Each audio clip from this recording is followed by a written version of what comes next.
Kaya inaakala nila, sinasabi ni Paul na ang pagsunod ay nakaka-justify. Ay hindi naman po, walang justification by obedience.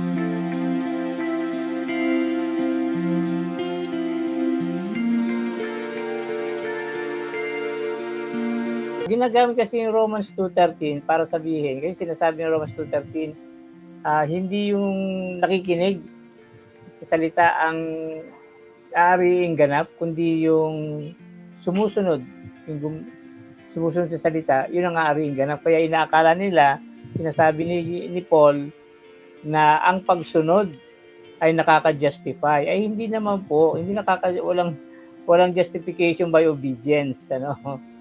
Dapat natin linawin yun po, ang justification is by faith lamang. Okay. And yun nga, kagaya ng sinabi mo, no, pinigay ni Paul, kasi yung Romans 2:13, it is part of a very long discussion ni Paul magmula sa Romans 1, Romans 2, Romans 3. At sa unang part ng kanyang discussion, sinasabi niya na yung mga hentil ay nagkasala at diniscuss niya yung mga kasalanan ng ginagawa ng mga hentil. Kaya hahatulan sila ng Diyos. Tapos hindi lang mga hentil ang may kasalanan, pati yung mga Hudyo may kasalanan din. At yung kanyang sinabi na yung sumusunod sa utos, yun ang i-justify is part lang ng kanyang discussion na ito. Pero part ng argument niya. Kaya nga ang tanong doon sino ang righteous? Wala. Ang tanong ni Paul, walang righteous kasi yung mga Hudyo nagkasala.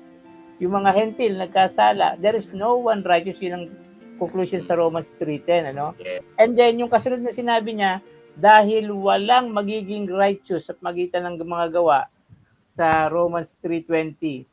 Ano, sa magitan ng kautusan, dahil ang purpose ng kautusan ay upang i-increase yung ating consciousness of sin. Yes. Yun ang purpose ng law, sinabi niya sa Romans 20. And then sa Romans 3:21, sinabi niya na dahil walang magiging righteous sa magitan ng law, may dumating na righteousness galing sa Diyos na hiwalay. Walang kinalaman sa kautusan. Yung righteousness po, walang kinalaman sa kautusan. It is all by faith. Yes. Okay, yun ang kinakailangan nating unawain. Kaya para magkaroon po tayo ng righteousness by faith, dapat talagang ihiwalay natin sa law. Ang nakita ko doon, Pastor, yung sinabi mo, ang ganda nun, na kailangan maintindihan natin yung chapter 2, verse 8, 9, and 10 ng Ephesians. Na for us to have a good works, kailangan maintindihan mo natin yung not by works. Kailangan maihiwalay natin yung mga mabubuting gawa na yon sa context ng salvation natin. Kailangan para malaman natin na yung works na ginagawa natin is good. Kailangan hiwalay yon doon sa pag-intindi mo ng salvation. Yes, so kaya nga not by works yun Ang sabihin ng not, nakahiwalay, di ba? Tapos sa Romans 3:21, apart from the law. Yes. Oo. Yung pong maunawaan natin, hiwalay talaga sa kautusan. Kung isasama natin yung kautusan, palaging nakasama, pati sa pagkamit ng righteousness, hindi po natin makakamit yung righteousness.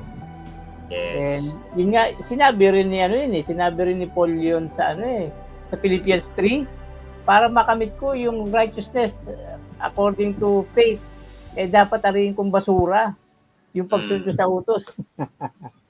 Siguro, kumbaga, Pastor, iisa lang kasi yung utak na sinasabi ni Paul dyan Kumbaga, iisa yung gusto niya iparating na yung works mo, yes, nakakagawa ka ng mabuti, pero ihiwalay mo yan dun sa understanding mo about your salvation. At yun dapat, Pastor, yung naituturo natin when we talk about our salvation and righteousness by faith. Kaya sinasabi ko nga, Pastor, useless yung pagtuturo mo ng righteousness by faith kapag ang idinudugtong po parati is fruit of salvation is obedience, fruit of salvation is obedience to the law, wala lang din. Kumbaga, ang naiiwan lang din sa isip ng mga kapatid, gumagawa sila dahil maintenance yung pastor sa faith na meron sila para maligtas sila. Nagiging useless yung message and righteousness by faith.